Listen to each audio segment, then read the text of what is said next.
Oh, crew. Hey, Mark Hatmaker here.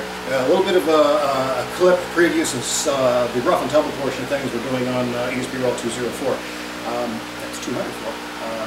Let alone we're not showing the tomahawk things. We're going to be running and start running our rough and tumble deep-seated combinations, just like we do with the grappling, so we can start marrying so many of these disparate elements and put them together. Here we're just going to take one particular facet of an idea that we're going to see popping up in a lot of our conversations. You're going to see a lot of stiff arming. And it's basically stiff arming is it's the 4 Ps. I mean, it pops out in so many different areas. We're hearing some of the planes fighting. We're hearing wagon train scuffles. We're hearing the so-called lumberjack savate that we've discussed in some of the blog posts.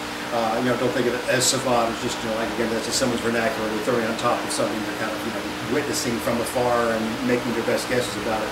But the 4 Ps are pop them, post them, push them, and pull them. And it's all coming off of one basic idea that's being done with primarily the lead hand. The pop them makes sense. Whenever we're throwing something, you're picking out something that I'll explain. I got a towel wrapped around here in just a few moments.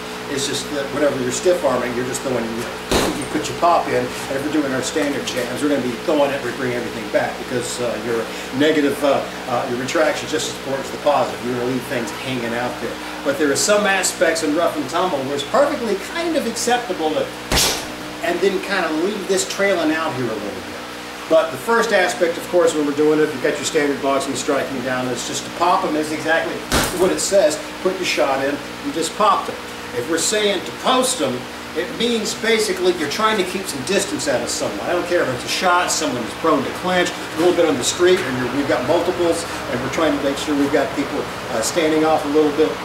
And it's just like what you would think, putting the hand out to kind of stiff arming, and perhaps getting ready to go to town with that rear hand. It also can look very much akin to the spearing with that rear hand, as you might see in some of the martial arts that come out of West Africa, so along the slave coast. We know a lot of that made it over here in the States, so whether it's dimbe or dumbe, no matter how you want to pronounce it, where we get a lot of posting, moving away to let that rear hand, that spear hand, go to work with some heavy duty stuff on it. So to pop them right into a post, or post pop would be exactly what you think, would be like a quick jab and then immediately stiff arm. So easy enough. Again, on the raw, we'll talk about throwing all these things in combination. Lots of nice things going down on the lower body.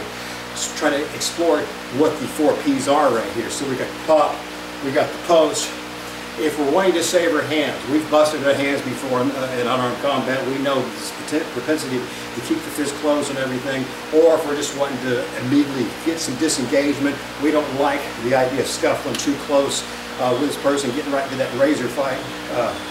Stockyarding, as it was sometimes called, is to use that lead hand as a quick push off. So you're doing 2 things at once. As soon as you make impact to push him, you are also pushing yourself out. It's almost simultaneously. This one is happening first. So you're creating a little bit of space, a little bit of distance. So as you can see, you can push off, still leave the hand out the post in case there's still some things coming to the inside. You can still argue that it's still a bit of a pop because there's going to be some impact, but the idea was that you weren't thinking so much about making that an impacting weapon so much as get rid of them or creating the space. So we know, pop them, post them, might be a lazy one out, or pop, post, hit, and leave it out.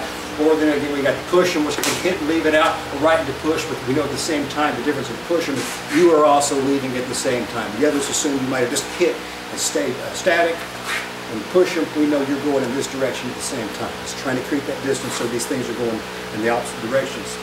And the last one in there is why we got this towel wrapped around there, and it's just basically on pull-up. So you're basically out of your pop or your post or your push them, you're looking to get a hold that big old flannel shirt, that big stockyard coat, that denim jacket, that buckskin, whatever someone is wearing, and you are hanging on to it. Both, it can be either as a post to create the space, or as we know, to set up that rear hand shot, that big spear. We're really going in nice and heavy hard with the rear hand, elbows. We're going to start running into some goading, G-O-A-T-I-N-G, not like goading, like you're trying to talk the guy in the fight. You're really definitely in the fight. But you really get some nice heavy hands on it. Don't think about pulling him in yet. A lot of people see that pull him because it is called a pull. And thinking about, I'm going to pull someone directly into it. Yet there's a different angle in the pull. It's not coming this way. That pull is here, and a little bit of a downward motion. You're trying to lock them down on their heels. So it's basically like an extended clinch. When we're clinching with someone, we're trying to lock them down. So here, when we get to pull them, we're actually ripping them down nice and tight on the feet. One of the reasons you're doing the pull in this downward position here, and something we're going to cover in heavy detail here on Raw 204, is so we can start introducing our vocabulary of what's going down in the lower line. And there we're going to be some caulking. It's actually pronounced corking, even though it's spelled like the word caulk. So we got corking. We're going to talk about 3 other kicks, low line kicks used in the old days.